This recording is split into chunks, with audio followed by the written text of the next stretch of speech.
O que seriam esses estudos estratégicos? Eu fiz uma pauta aqui, a pauta está até meio grande hoje, mas algumas coisas eu já falei para vocês. Mas, para você ter sucesso, você tem que analisar algumas coisas dentro do mercado das licitações. Você tem que analisar o mercado, logicamente. Você tem que analisar o produto que você quer vender e como você vai vender. E você tem que analisar a sua empresa. Basicamente, essas são 3 análises que você vai precisar fazer. E para cada uma delas aqui...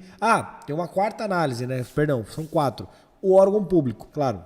Então, além do mercado, é o seu cliente propriamente dito que você vai precisar fazer uma análise, ver algumas coisas lá para entender o que vai fazer você ganhar dinheiro ou não, ou deixar de ganhar, deixar de comprometer um capital lá naquela situação ou naquele negócio para empreender um que coloca realmente dá mais retorno. Então, eu fiz aqui uma análise.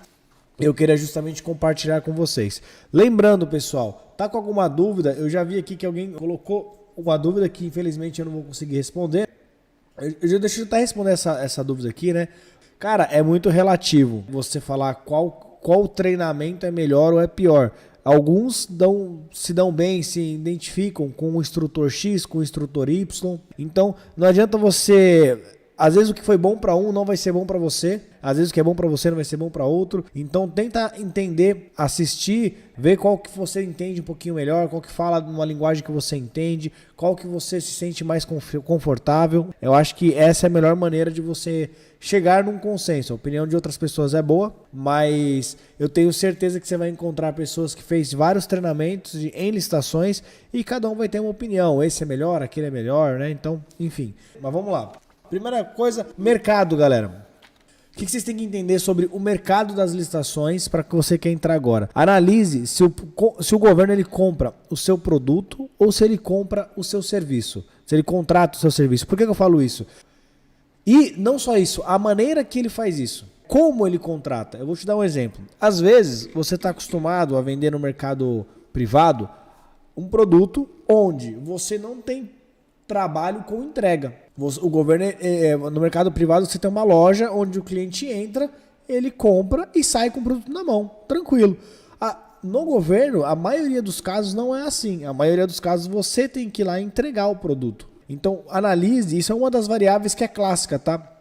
Que muda conforme você vende para o governo e vende para o mercado privado. Analise isso. O produto que eu estou querendo vender, o governo compra? O mercado, de modo geral, das licitações, como ele compra isso? Outra coisa que pode acontecer também. Tem produto que você vai vender? Deixa eu te dar um exemplo aqui. Eu trabalho com pezinho de mesa. Eu vendo só o pé da mesa, as cavilhas, né? Esse tipo de coisa. Aí o governo compra isso? Dificilmente ele vai comprar só isso. Geralmente ele compra a mesa pronta. Então entenda se o governo compra o seu produto e como ele compra, né? Às vezes você vende, não, eu vendo o estofado do ônibus. Tudo bem, dificilmente o governo, de modo geral, ele vai comprar o estofado do ônibus para ele mesmo ir lá e fazer o estofado. Não, ele vai querer comprar ou o banco, quiçá o ônibus inteiro. Então, às vezes, o governo até compra o que você vende, mas ele compra dentro de um pacote que talvez você não trabalhe. E é bom você entender isso para você saber se vale a pena você entrar nesse mercado ou não. Já te adianto, sempre vale, tá? Mas assim, você tem que entender qual é a realidade que o governo contrata o seu produto, tá bom? Isso é importante demais, demais. Poucas pessoas se atentam a isso e aí quando vai participar da licitação, às vezes ganha, mas não se atenta a essas coisas. Aí depois acaba que, não é que tem prejuízo, mas diminui muito a sua margem de lucro porque não se atentou a esses pontos. O governo compra, como ele compra o seu produto.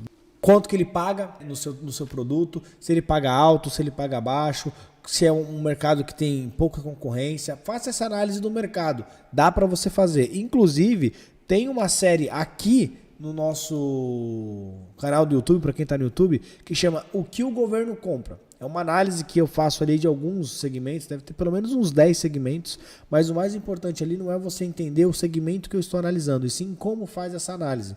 E você consegue fazer essa análise aí da sua casa. Assista lá umas 3, 4 aulas, e aí você vai pegar a manha e vai fazer a análise para o que você quer vender. Ali você vai analisar aonde é a região que mais sai o produto, qual que é o preço médio, lembrando que ele vai trazer só resultados passados, né?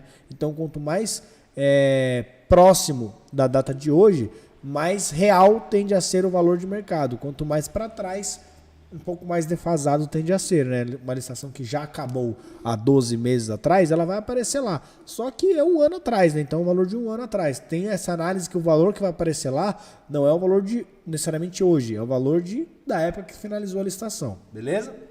E, claro, aonde que o meu produto ou o meu segmento ele é forte, né? O mercado ele compra mais aonde? Exemplo, a gente tinha um cliente no Paraná e ele vendia chamate. Chamate, coisas assim.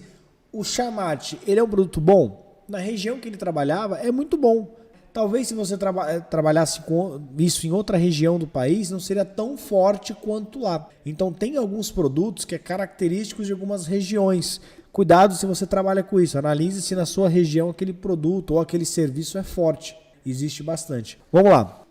Produto. Então, o mercado basicamente é isso. Tem uma playlist no nosso canal do YouTube, como eu falei, só sobre o que o governo compra e dá para você fazer essa análise legal lá sobre o mercado do seu produto. Eu posso até fazer uma análise dessa mais pra frente na imersão, talvez. Vou ver se eu coloco um dos dias para fazer essa análise ou se eu disponibilizo algumas aulas explicando como faz isso, porque na imersão é muito conteúdo também, beleza? Mas tem a playlist aí, você não vai perder nada, dá para você ir lá e assistir. Produto. Coisas que eu tenho que saber. Já tem um produto definido? Se você já tem, beleza, né? Já sabe até como vender, já conhece fornecedores, já conhece uma porrada de coisa e dá para fazer análise de mercado, que nem eu já expliquei. Não tem o produto. Então você tem que primeiro entender qual produto você vai vender, qual que é as perguntas que você tem que se fazer para chegar num produto ideal. Ah, Serra, mas quer dizer que são só aquelas perguntas? Não. Na nossa aula, no nosso treinamento, são mais de 20 perguntas e nós sempre recomendamos que você consiga pelo menos ter umas 4 opções de segmento para você vender ou de produto. E aí tem uma aula que está disponível, pessoal. Eu conversei com o pessoal aqui, o pessoal comentou, pediu para não tirar ela do ar e ela está no ar até hoje aí para vocês assistirem.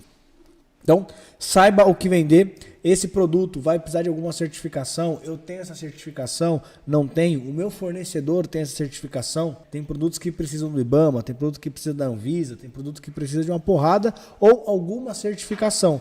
É interessante você entender do seu produto para justamente fazer valer essa regra, se você tem um fornecedor que tem essa documentação, e cotar os que atendam ao solicitado. Não adianta você ganhar a licitação se o produto que você cotou não atende, né? Então entenda também sobre o seu produto. Tenho capital de giro para vender esse produto? Não tenho. É um produto que dá para comprar? Não dá para comprar. Ele precisa de estoque? Não precisa de estoque. Tem segmentos que não dá para ter estoque, inclusive. Eu comentei com isso nessa live, mas tem segmentos que não dá para ter estoque. Não adianta eu comprar 100 mil reais aqui em alface e querer estocar. Eu não vou dar vazão nisso em 3, 4 dias, uma semana. O produto vai estragar. Então tem segmentos que não dá para ter estoque, tem segmentos que você precisa ter estoque. Então entenda um pouquinho do seu produto para você vender para o governo. Outra coisa, como que é a logística dele? Inclusive essa da logística também pediram e eu deixei no ar. Qual que é a ideia da logística, galera, do seu produto? Eu tenho que fazer entregas frequentes, eu tenho que fazer entregas únicas, a entrega ela precisa ser refrigerado, não precisa. Como é que dá para fazer essa entrega? Né? O motoboy resolve, dependendo do que você vende, o motoboy resolve. Enfim, então tudo isso você consegue entender, se você ainda não sabe, assistindo a live que eu comentei, ou então, se você já trabalha com isso, show de bola, tenha isso em mente na hora de vender para o governo. Tudo isso, galera, vai ajudar você a não fazer um mau negócio. E você automaticamente, fazendo bons negócios, você coloca o seu capital só naquilo que vai te dar retorno. Então não adianta você fechar 100 mil em contratos com o governo em 30 dias, que é o que a gente tenta fazer para os nossos alunos, chegar nesse primeiro farol, se são 100 mil em contratos ruins, contratos onde você não vai ter lucro. A ideia é que você feche 100 mil com o governo em 30 dias, mas em contratos bons, contratos que você consiga realmente falar, não, isso aqui foi um bom negócio. Então, o 100 mil ele não é difícil de fazer. O pulo do gato, né, que a gente tenta passar para os nossos alunos, é fazer isso da melhor maneira possível, com a melhor margem, com os melhores contratos, o contrato da maneira que você vai conseguir bater no peito e falar assim, não, eu vendo para o governo e vendo bem, faço bons negócios com o governo. Bons negócios para todo mundo, para ele e para você. Outra coisa, já viu o seu mercado, como que é ele, se ele é bom, se ele é ruim, já viu o produto, próximo passo agora é você ver a sua empresa. Mas antes disso, Tem como filtrar no Comprasnet as dispensas do meu estado? Olha, no Comprasnet ele não tem esse filtro, mas tem no Portal Nacional de Compras Públicas, o PNCP. Deixa eu ver se é isso mesmo, deixa eu confirmar aqui. Entra no PNCP, Portal Nacional de Compras Públicas, de Contratações Públicas. E aí você vai lá em Contratações. E aí você consegue filtrar assim pelo estado. Fica um pouquinho mais fácil você filtrar. Tem alguns filtros ali, modalidade da compra, você pode colocar dispensa de licitação e selecionar ali o estado. Vai ficar um pouco mais fácil. Então, no Comprasnet em si não, no PNCP você consegue. Na dispensa o órgão pede parcelado também, na maioria dos casos não. Geralmente na dispensa de licitação é entrega única. Ele vai empenhar para você e você vai fazer a entrega. Não é comum ter uma dispensa com entrega parcelada, tá? Geralmente é entrega única, não é comum. Porque a dispensa de licitação, ela tem por característica, uma necessidade que o órgão precisa daquele produto de uma maneira rápida, de forma que ele não tem tempo para fazer uma licitação. Se a entrega for parcelada, fica mais difícil ele comprovar que não tem tempo para ele fazer uma licitação. Ora, se a entrega é parcelada, faça a dispensa só dessa primeira entrega, enquanto isso você monta a licitação para a segunda. Então, é uma característica da dispensa de licitação. É uma coisa que você precisa com uma certa urgência, senão você faria a licitação, porque a regra é licitar. A regra é licitar. Então, se você está usando a dispensa, é incomum. Eu não vou falar que nunca vai acontecer, que não tem, não existe, mas é muito incomum. Geralmente é entrega única. O estado, olha, no Comprasnet ele não tem esse filtro, mas tem no Portal Nacional de Compras Públicas, o PNCP. Deixa eu ver se é isso mesmo, deixa eu confirmar aqui. Entra no PNCP, Portal Nacional de Compras Públicas, de Contratações Públicas. E aí você vai lá em Contratações. E aí você consegue filtrar assim pelo estado. Fica um pouquinho mais fácil você filtrar. Tem alguns filtros ali, modalidade da compra, você pode colocar dispensa de licitação e selecionar ali o estado. Vai ficar um pouco mais fácil. Então, no Comprasnet em si não, no PNCP você consegue. Na dispensa o órgão pede parcelado também, na maioria dos casos não. Geralmente na dispensa de licitação é entrega única. Ele vai empenhar para você e você vai fazer a entrega. Não é comum ter uma dispensa com entrega parcelada, tá? Geralmente é entrega única, não é comum. Porque a dispensa de licitação, ela tem por característica, uma necessidade que o órgão precisa daquele produto de uma maneira rápida, de forma que ele não tem tempo para fazer uma licitação. Se a entrega for parcelada, fica mais difícil ele comprovar que não tem tempo para ele fazer uma licitação. Ora, se a entrega é parcelada, faça a dispensa só dessa primeira entrega, enquanto isso você monta a licitação para a segunda. Então, é uma característica da dispensa de licitação. É uma coisa que você precisa com uma certa urgência, senão você faria a licitação, porque a regra é licitar. A regra é licitar. Então, se você está usando a dispensa, é incomum. Eu não vou falar que nunca vai acontecer, que não tem, não existe, mas é muito incomum. Geralmente é entrega única.